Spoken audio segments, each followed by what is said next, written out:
The Thousand Year Door announcement has finally processed a bit more in my brain. Although, is it really? I'm still bewildered by the fact that it does exist, and it isn't just a simple upscaling of the original. I genuinely thought Risa Tabata was lying when she said that they'd remake the game if fans were vocal, but here we are, I guess. There's just been one question plaguing my brain though, just like with my recent video on Mario RPG. And this question is, when exactly will it be released? We know the game is going to release in 2024, and we can be confident it will not be getting delayed, with it now having an ESRB rating and showing footage from several different parts of the game. I think there are two big outcomes, and no in-between. If there's an in-between, I will beat up the case for the game with a bat. So I'm fairly confident in either of these outcomes because of previous release patterns, so let's get into them.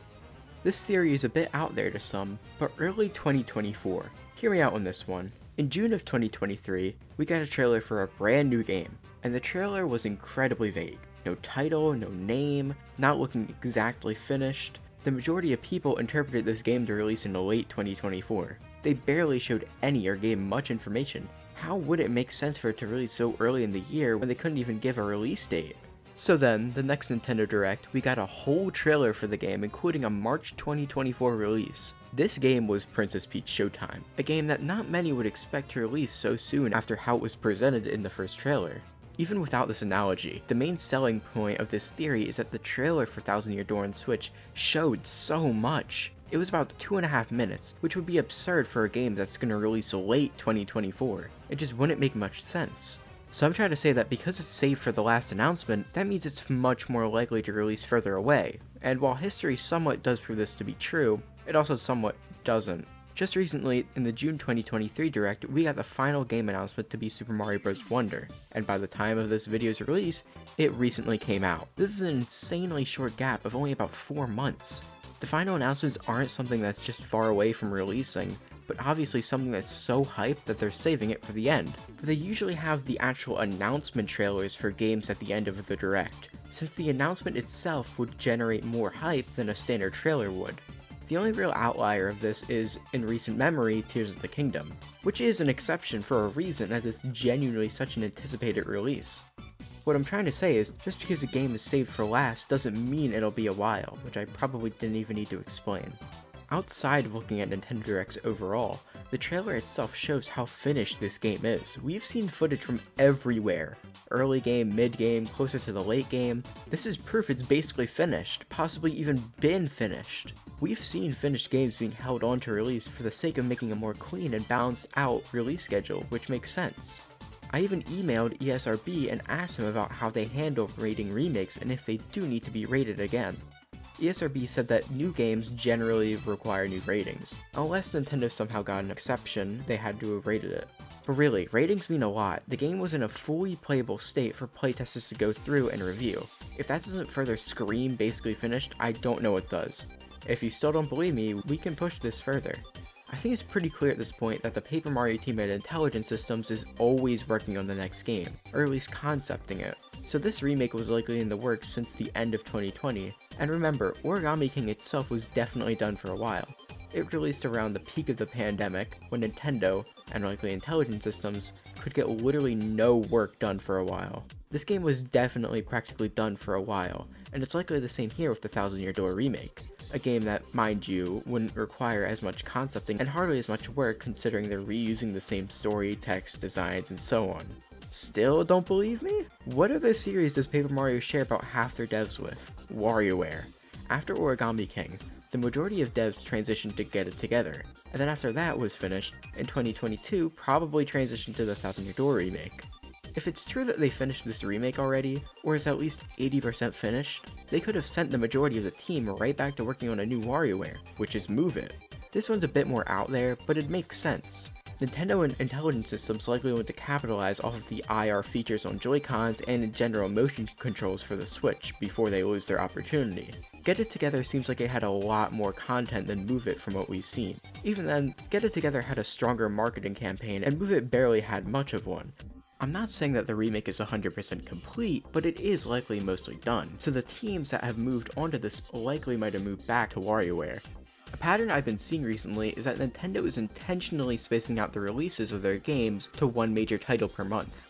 Obviously, the main exception to this is the holiday season. Just this year, we saw Fire Emblem in January, Kirby in February, Bayonetta in March, Advance Wars in April, Zelda in May, Everyone 1-2 Switch in June, Pikmin 4 in July, nothing in August because no one likes August, F-Zero in September, and so on. Obviously, some games are much bigger than others, but it's definitely an internal goal to have games that aren't released in the holiday season spread out among different months, so there's always a steady stream of games. I wouldn't be surprised if it was April, May, or June, and I'm putting all of the money on one of those months. But it's always good to look at things from both sides. So let's look at some of the reasons why it could release in the latter half of 2024, which I'm considering to be August to December, because I don't like July. It primarily comes down to a few main factors that all intertwine with each other into one thing. The thing I'm sure you all love to hear me talk about, the Switch 2. There's been a color theory circulating around that the color layout of this remake is going to be the same color layout of the Switch successor. It uses very specific colors, A for red, Y for yellow, and B for green, just like the SNES. This is an insane theory, almost unhinged, but it's just something to think about. Why specifically these colors? Just for the aesthetic? That's very, very possible, but why those specifically, and why not the original GameCube colors?